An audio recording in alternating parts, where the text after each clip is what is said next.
पिछले हफ्ते छुट्टियों की वजह से बाजार में ट्रेडिंग वॉल्यूम कम रहा और इसी कारण निफ्टी बहुत ही सीमित दायरे में घूमता रहा। हल्की बढ़त जरूर दिखी, लेकिन बाजार में वो दम नहीं था जो किसी मजबूत ट्रेंड की तरफ इशारा करे।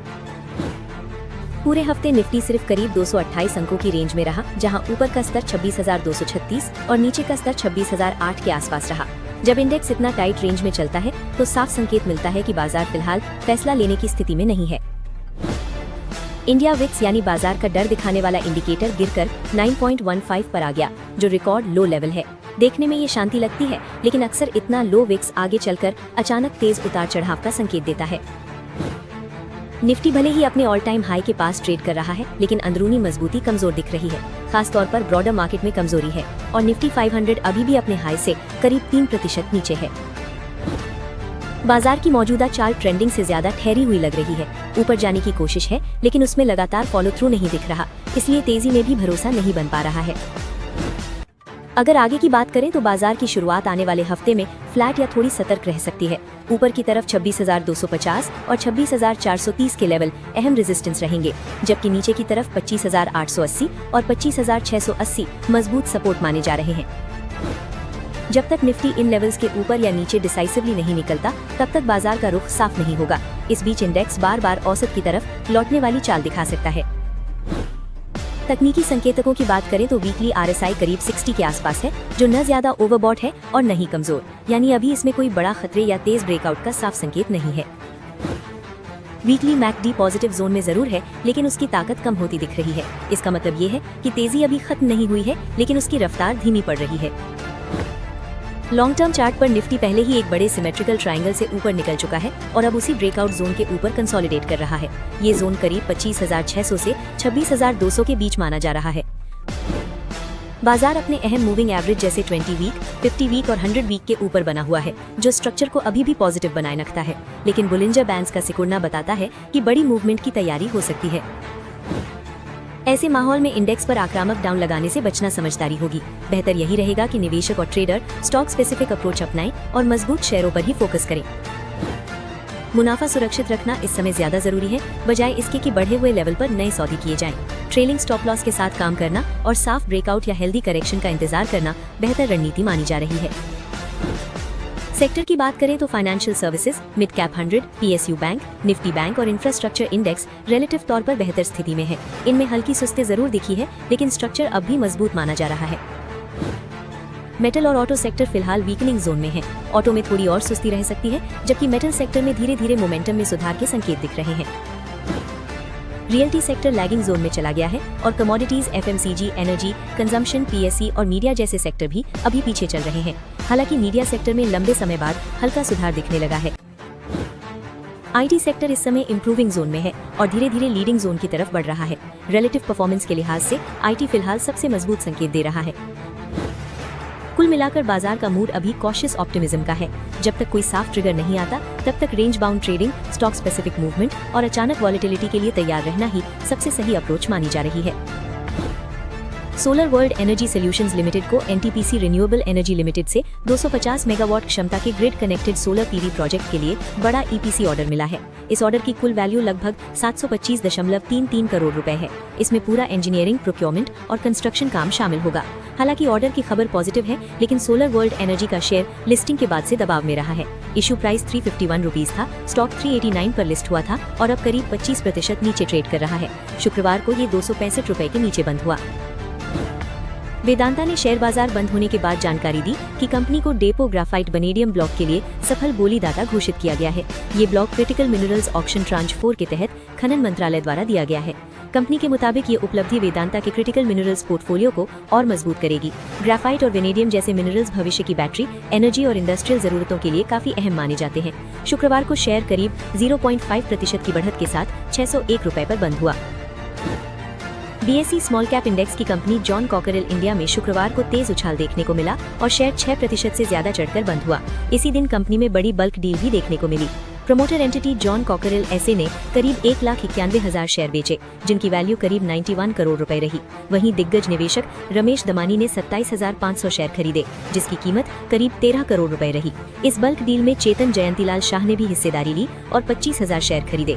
शेयर इस समय अपने साल के निचले स्तर से 2 गुना से ज्यादा ऊपर चल रहा है, लेकिन अभी भी अपने ऑल टाइम हाई से करीब 24% नीचे। डायमंड पावर इंफ्रास्ट्रक्चर लिमिटेड को हिल्ट प्रोजेक्ट्स प्राइवेट लिमिटेड से 66.18 करोड़ रुपए का लेटर ऑफ इंटेंट मिला है। ये ऑर्डर पावर केबल्स की सप्लाई के लिए है और जीएसटी को छोड़ कर दिया गया है। ये कॉन्ट्रैक्ट किलोमीटर रेट बेसिस और प्राइस वेरिएशन फॉर्मूला के तहत पूरा किया जाएगा। सप्लाई का काम 1 जनवरी 2026 से 30 जून 2026 के बीच पूरा होने की उम्मीद है। कंपनी का कहना है कि इस ऑर्डर से उसकी ऑर्डर बुक और मजबूत होगी और आने वाले महीनों में बिजनेस विजिबिलिटी बेहतर होगी। Diamond power infrastructure power transmission और डिस्ट्रीब्यूशन से जुड़े प्रोडक्ट्स बनाती है। शेयर की बात करें तो डायमंड पावर इंफ्रास्ट्रक्चर का स्टॉक शुक्रवार को करीब 0.8% गिरकर 140 रुपए पर बंद हुआ। पिछले 1 साल में शेयर में लगभग 8% की कमजोरी देखने को मिली है, लेकिन नए ऑर्डर से सेंटिमेंट सुधर सकता है। एनबीसीसी को दक्षिण दिल्ली में एक बड़े रियल एस्टेट प्रोजेक्ट का रास्ता साफ हो गया है।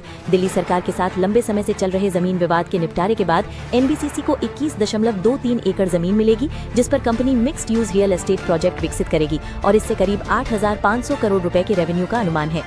इस समझौते के तहत कुल 42.46 एकड़ घिटोरनी की जमीन एनबीसीसी और दिल्ली सरकार के बीच बराबर बांटी जाएगी। एनबीसीसी को जो हिस्सा मिलेगा उसके लिए राज्य सरकार कंपनी के पक्ष में परपेचुअल लीज डीड जारी करेगी, यानी लंबे समय तक इस जमीन पर एनबीसीसी का अधिकार रहेगा। अब बात करते हैं डीमार्ट की, जहां निवेशकों को एक तरह का मिला जुला संकेत मिल रहा है। शेयर भले ही दबाव में हो, लेकिन मैनेजमेंट लंबी अवधि की ग्रोथ को ध्यान में रखकर आक्रामक विस्तार की रणनीति पर काम कर रहा है।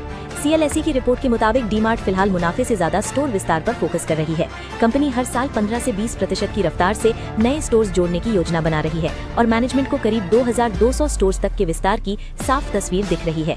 इतनी तेज ग्रोथ के चलते शॉर्ट टर्म में डीमार्ट का फ्री कैश फ्लो दबाव में रह सकता है या नेगेटिव भी हो सकता है। सीएलएसई का कहना है कि वॉलमार्ट और कॉस्टको जैसी ग्लोबल कंपनियां भी इसी फेज से गुजरी हैं और जैसे ही विस्तार की रफ्तार स्थिर होती है, कैश फ्लो मजबूत होने लगता है। रिपोर्ट में ये भी कहा गया है कि भले ही क्विक कॉमर्स प्लेटफॉर्म तेजी से बढ़ रहे हों, लेकिन 2035 तक शहरी खपत में इनकी हिस्सेदारी 20% से कम रहने की उम्मीद है। इसका मतलब ये है कि फिजिकल रिटेल और डीमार्ट जैसे स्टोर्स की जरूरत लंबे समय तक बनी रह सकती है। सोलर सेक्टर के कई स्टॉक्स इस साल दबाव में रहे हैं और कुछ में तो तेज गिरावट भी देखने को मिली है, लेकिन अब धीरे धीरे हालात बदलते दिख रहे हैं और कुछ चुनिंदा सोलर कंपनियों में रिकवरी की उम्मीद बनने लगी है। इसी वजह से ब्रोकरेज हाउस फिर से इन पर फोकस कर रहे हैं। प्रभुदास लिलैंड ने 3 solar share Waaree Energies, Premier Energies और विक्रम सोलर पर कवरेज शुरू की है। दिलचस्प बात यह है कि इन तीनों में से 2 स्टॉक्स के निवेशक अभी नुकसान में हैं और एक स्टॉक बाजार से कमजोर प्रदर्शन कर रहा है। फिर भी ब्रोकरेज को आगे अच्छी तेजी की उम्मीद दिख रही है। अगर प्रदर्शन की बात करें तो 2025 में वॉरी एनर्जीज में करीब 6% की बढ़त आई है, जबकि इसी दौरान निफ्टी लगभग 10% ऊपर रहा है, यानी ये स्टॉक बाजार के मुकाबले थोड़ा पीछे रहा है। वॉरी एनर्जीज पर ब्रोकरेज ने बाई की सलाह दी है और इसका टारगेट प्राइस 4,086 रुपए रखा गया है। फिलहाल शेयर करीब 3,050 रुपए के आसपास ट्रेड कर रहा है, यानी यहां से लगभग 34% तक का अपसाइड दिखाया गया है। प्रीमियर एनर्जीज का हाल और भी कमजोर रहा है, जहां शेयर इस साल अब तक करीब 34% टूट चुका है। वहीं अगस्त 2025 में लिस्ट हुई विक्रम सोलर का शेयर अपने इशू प्राइस से लगभग 25% नीचे ट्रेड कर रहा है।